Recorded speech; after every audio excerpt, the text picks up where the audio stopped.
오늘 우리가 함께 만나는 시편 97편의 말씀을 통해서 이 땅을 살아가는 우리가 깨달아 알아야 하고 그 안에서 누리며 살아가야 할 하나님의 다스림에 대해서 살펴보겠습니다. 그리고 그 하나님의 다스림을 하늘 시민권의 의미에서 살펴보면서 하늘 시민권자로서 하나님의 다스림 가운데 살아가는 우리의 삶을 다짐하고 결단하는 이 시간이 될 수 있기를 축복합니다. 화면 보시고 함께 읽어보겠습니다. 시작. 하나님의 다스림은 우리 삶의 즐거움과 기쁨의 이유입니다.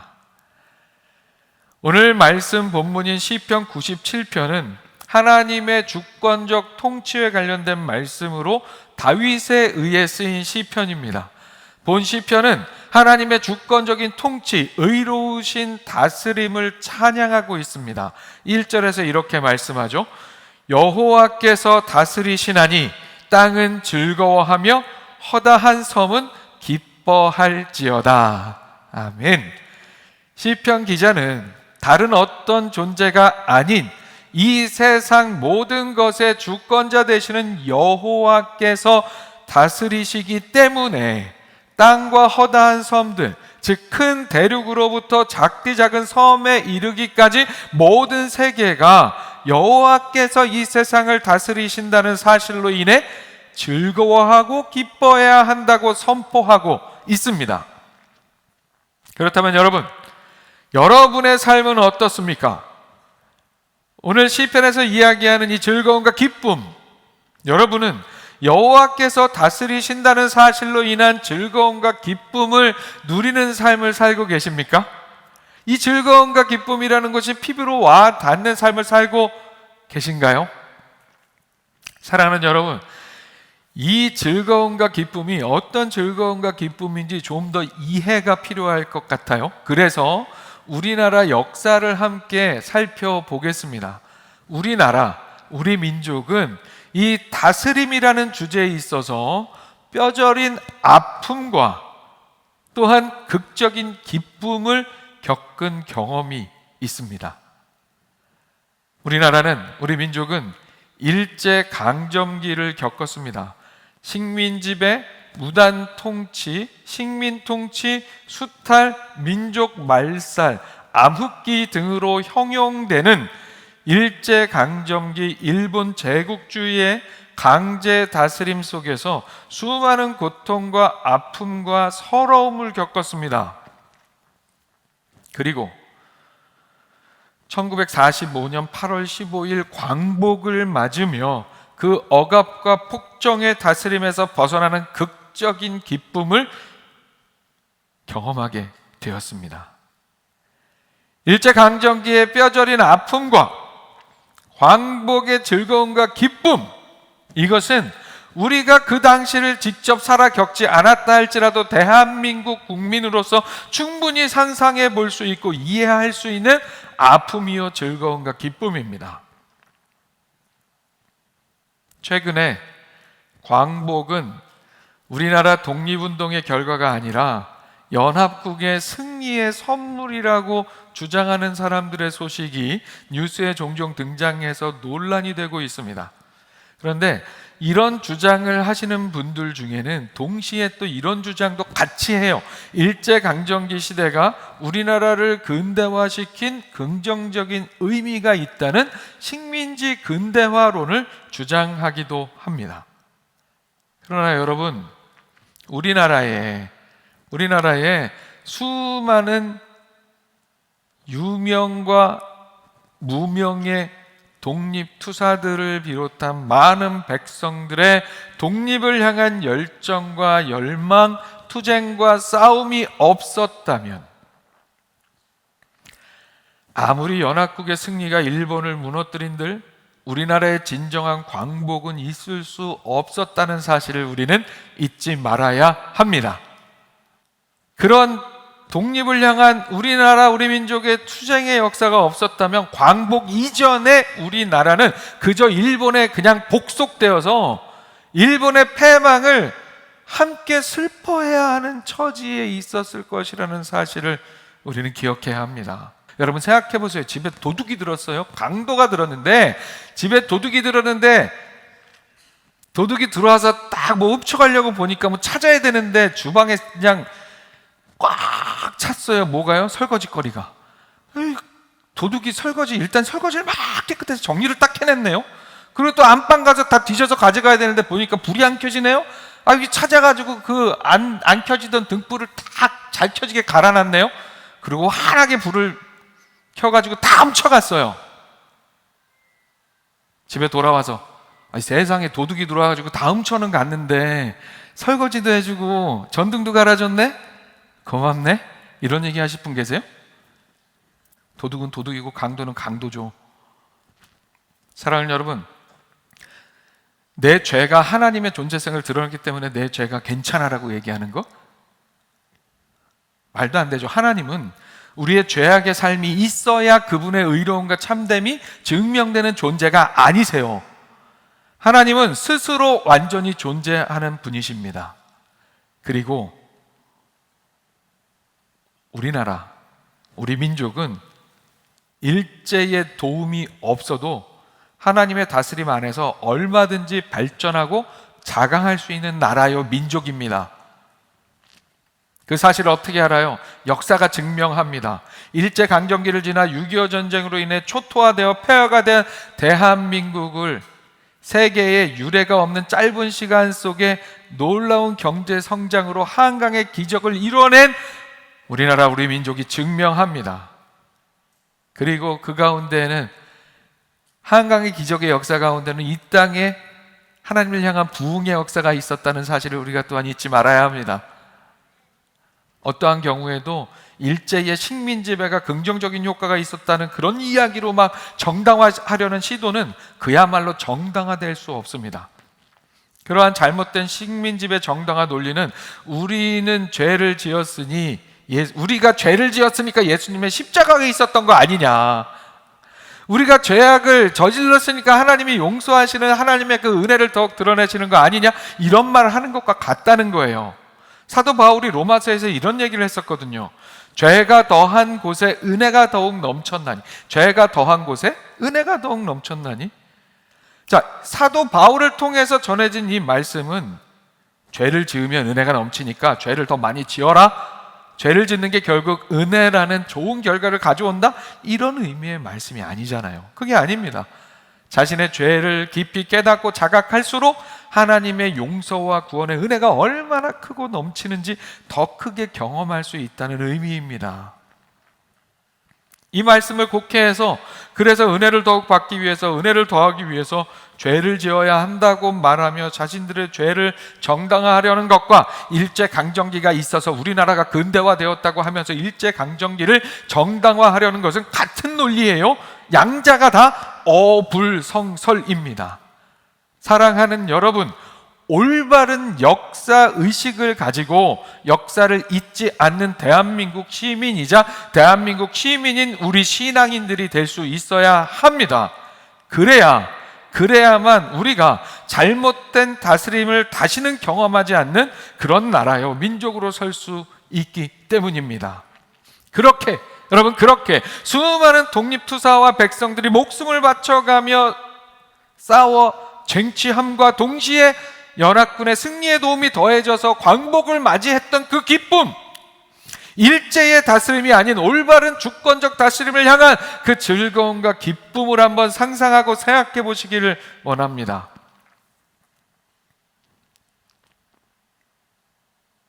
그리고 그 기쁨을 상상하고 생각하는 것을 통해서 실상은 그보다 더 큰 즐거움과 기쁨이 되는 여호와 하나님의 다스림의 의미를 깨닫고 그 다스림을 즐거워하고 기뻐할 수 있는 우리가 될 수 있기를 소망합니다. 출애굽한 이스라엘 백성들을 한번 생각해 볼까요? 애굽에서의 400여 년의 시간을 지나면서 다른 이유 없었어요. 그 땅에서 그저 번성한다는 이유로 애굽의 노예가 되어 심한 학대를 당하던 이스라엘, 그들의 씨를 말리려는 애굽의 폭정을 당하던 이스라엘, 그들이 하나님의 인도하심으로 6월절의 은혜를 경험하며 출애굽을 시작했습니다. 출애굽 직후에 애굽의 정예 병거가 군사들이 쫓아오고 앞에는 나아갈 수 있는 길이 없는 홍해가 가로막은 그런 상황에 처했었잖아요.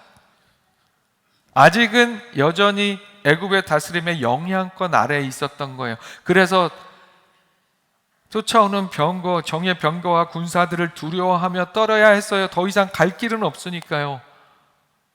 이제 다 죽었구나 하는 그 순간에 하나님께서 무슨 역사를 이루셨습니까? 바다가 갈라지게 하셨습니다. 홍해가 갈라지는 기적을 통해 애굽으로부터 이스라엘을 구원하셨습니다. 이제 이스라엘은 애굽의 다스림에서 완전히 벗어나 하나님께서 그들과 함께 하시며 다스리시는 광야로 나왔습니다. 그 이스라엘의 감격과 기쁨, 애굽의 그 압제에서 완전히 벗어난 그 즐거움과 기쁨이 어떠했을까요? 오늘 시편 전체에서 고백하듯이 하나님의 다스림은 공의와 정의에 기반하며 그분의 백성을 보호하고 의인에게 빛을 비추시는 다스림입니다. 하나님의 다스림 안에 있는 삶은 그래서 기쁨과 평안, 감사가 넘치는 삶입니다. 사랑하는 여러분, 여러분은 오늘 실제로 어떤 것에 다스림을 받고 살아가고 있습니까? 사랑하는 여러분, 우리는 모두 예수 그리스도로 인하여 죄와 사망의 권세의 다스림에서 벗어나서 해방되어서 하나님의 공의와 정의에 의한 다스림, 빛 대신 은혜의 다스림 가운데 살아가는 인생들입니다. 오늘 말씀 기억하면서 내가 주인 삼았던 다른 모든 것들 다 내려놓고, 내가 사랑했었던 다른 모든 것들 다 내려놓고 오직 주님만 내 삶의 주권자로 내 삶의 보좌에 모시는 우리가 될 수 있기를 소망합니다. 우리를 얽매고 있는 그런 것들 다 내어버리고 주님의 다스림의 기쁨과 즐거움을 누리며 사는 우리가 되어야 할 줄로 믿습니다. 그 다스림에 거하는 일이 얼마나 감사한 일인지, 그 다스림에 있다는 것이 얼마나 즐거운 일인지 기쁜 일인지 깨닫고 그 즐거움과 기쁨을 나의 것으로 누리는 우리 삶에서 실질적으로 체험하며 살아가는 우리 모두가 될 수 있기를 축복합니다. 화면 보시고 다시 한번 함께 읽습니다. 시작. 우리의 하늘 시민권은 안전합니까? 사랑하는 여러분, 우리는 그렇게 하나님의 다스림 안에 있는 삶입니다. 성경은 하나님의 다스림 안에 있는 삶을 하늘 시민권을 소유한 삶으로 표현합니다.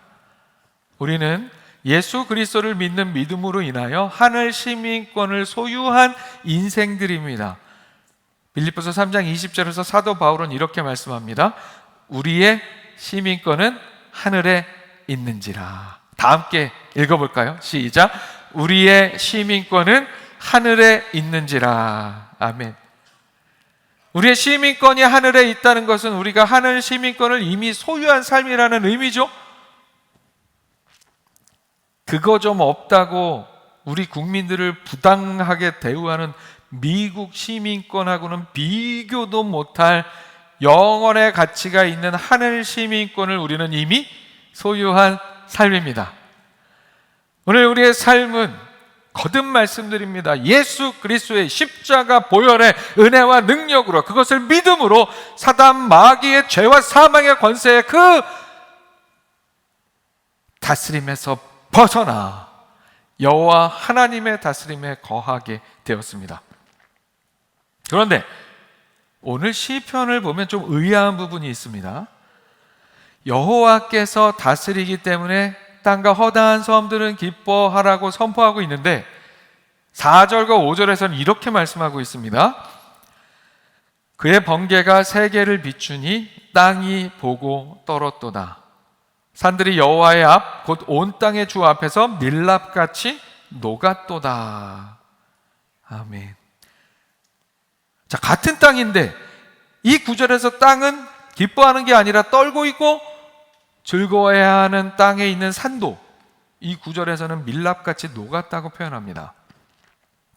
무슨 상황입니까? 같은 땅인데 왜 이러한 상황이 되는 걸까요? 분명 1절에서는 땅이 즐거워해야 한다고 선포하는데 4절에서는 바로 그 땅이 하나님의 임재 앞에서 떨고 있습니다. 심지어 5절에서는 견고하게 서 있던 산들이 주님 앞에서 양초가 녹아내리듯 힘없이 녹아내린다고 이야기합니다.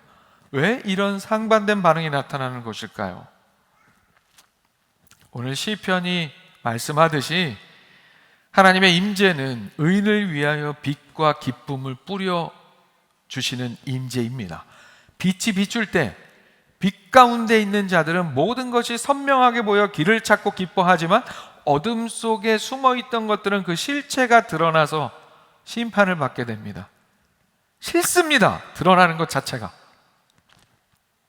하나님의 다스림, 그분의 임재는 그분을 왕으로 모시고 그분의 다스림 안에서 살아가는 하늘 시민권을 가진 자들에게는 구원과 기쁨의 소식이지만 그분의 통치를 거부하고 자신의 뜻과 세상의 관행을 따라 살아가는 자들에게는 두려움과 심판의 소식이 되는 것입니다. 사랑하는 여러분, 오늘 함께 예배하는 우리는 모두 하늘 시민권을 소유한 인생입니다. 하지만 우리가 소유하고 있다고 생각하는 우리의 하늘 시민권은 안전합니까? 유효한 시민권 여러분 잘 가지고 계십니까? 제가 미국에서 사역할 때 한인교회에서 사역을 해서 대부분이 한인들이죠. 이 한인들은 겉모습은 다 한인들이죠. 한국인이에요. 그러나 그 삶을 자세히 들여다보면 각기 다 신분이 다릅니다. 체류 신분이 다 달라요. 어떤 분은 그야말로 뭐 서러울 거 없는 미국 시민권자죠. 미국 시민권자예요. 미국인이죠. 어떤 분은 여전히 한국 국적으로 영주권자인 분들이 있습니다. 또 어떤 분들은 이스타 비자 면제 프로그램으로 잠시 짧게 미국 방문해서 가족들 방문하거나 관광하거나 그런 분들이 있고요. 또 관광 비자를 받아서 들어와서 조금 더 오래 관광하면서 시간을 보내는 분들도 있습니다. 혹은 직장이나 뭐 이런 사업 이런 일들 때문에 일하는 분야에 맞는 비자를 소유하고 연구원이나 주재원 등으로 일하시는 분들 있습니다. 그리고 그 가운데에는 안타깝게도 이런저런 사정으로 불법 체류자의 신분인 분들도 있었습니다. 겉으로 볼 때는 구분이 안 되는 신분이지만 실제로는 그 잣대를 들이대면 그렇게 신분이 다름이 다 드러나는 거예요. 사랑하는 여러분, 우리가 다 함께 교회에 다니고 직분을 받고 이렇게 예배의 자리에 함께 있고 함께 기도하고 찬양하고 있어도 여러분, 하나님의 말씀의 기준, 말씀의 엄격한 잣대를 통해 판단할 때 그렇게 다 하나님 나라에 속한 것 같아 보여도 우리 모두 같은 하늘 시민권자의 신분이 아닐 수도 있음을 우리는 겸손히 돌아보아야 합니다. 우리는 모두 하나님의 백성, 하늘 시민권자라고 고백합니다. 매주 교회에 나와서 예배드리고 신앙인으로서의 의무와 헌신을 다하는 삶을 살아가고 있죠.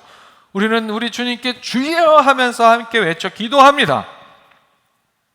그런데 예수님께서 우리에게 엄중하게 경고하셨어요. 이렇게 말씀하십니다.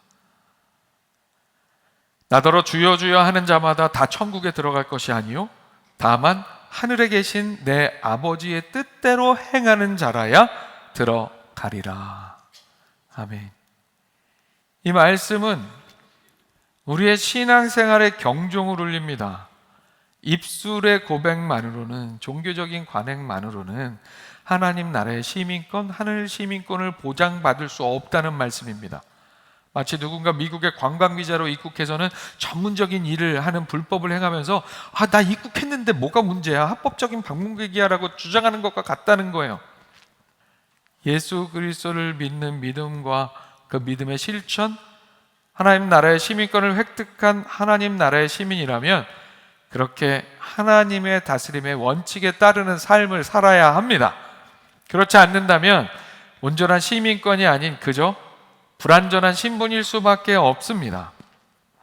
오늘 우리의 신앙의 삶은 어떻습니까?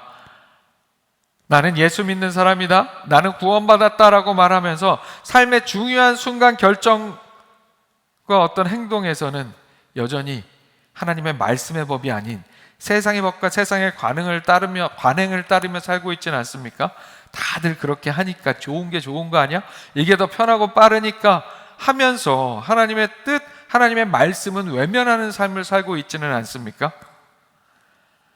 우리가 하나님의 다스림에 순종하는 것은 때로 불편합니다. 때로 더뎌 보여요. 때로는 손해보는 것처럼 보일 때도 있습니다. 그러나 그것이 바로 하나님 아버지의 뜻대로 행하는 삶입니다. 하늘 시민권자의 마땅한 의무이자 특권의 삶이 바로 그런 삶이에요. 왜요? 원칙과 원리가 다르기 때문이죠. 세상의 법을 어긴 대가가 체포와 구금이라고 한다면 여러분, 하나님의 법을 어긴 결과는 영원히 영원한 생명에서 제외되는 것이 될 수 있음을 우리는 기억해야 합니다. 오늘 나누는 말씀 기억하며 온전한 하늘 시민권을 소유하고 하늘 시민권자다운 삶을 살아가는 오늘 함께 예배하는 우리 모두가 되기를 소망합니다. 이런 삶이 되어야 하는 거예요. 지금 이 순간에 주님 다시 오시는 마지막 심판의 날이 다가오더라도, 지금 이 순간 주님께서 이 땅에 다시 오시더라도, 주님 왜 하필 이때, 아직 아닌데, 이런 삶이 아니라, 혹은 두렵고 무서워서 도망가고 숨어야 되는 그런 삶이 아니라, 이곳에 있는 그 누구도 두려워할 필요 없이, 두려움에 녹아내릴 필요 없이 당당하게 하늘 시민권을 내어볼 수 있는 우리 모두가 될 수 있기를 축복합니다. 자, 말씀 정리합니다. 오늘 함께 나누는 시편에는 하나님 나라의 시민권자로 하늘 시민권자다운 삶을 살기 위해서 우리가 주의해야 할 두 가지 중점적인 이야기를 하고 있어요. 7절과 10절의 말씀입니다. 조각한 신상을 섬기며 허무한 것으로 자랑하는 자는 다 수치를 당할 것이라. 너희 신들아 여호와께 경배할지어다. 여호와를 사랑하는 너희여 악을 미워하라. 그가 그의 성도의 영혼을 보존하사 악인의 손에서 건지시느니라. 아멘. 무엇을 주의해야 합니까? 우상 숭배를 주의해야 합니다.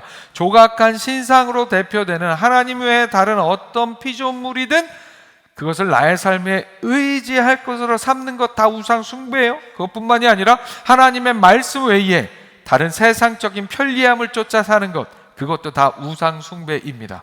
우리는 우상 숭배를 멀리함으로 삶의 모든 영역에서 하나님의 주권, 우리의 삶을 향한 하나님의 다스림을 인정해야 합니다.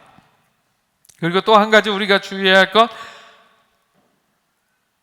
악을 사랑하고 악을 친구 삼는 일에 주의해야 합니다. 말씀은 악을 미워하라고 명령하고 있습니다.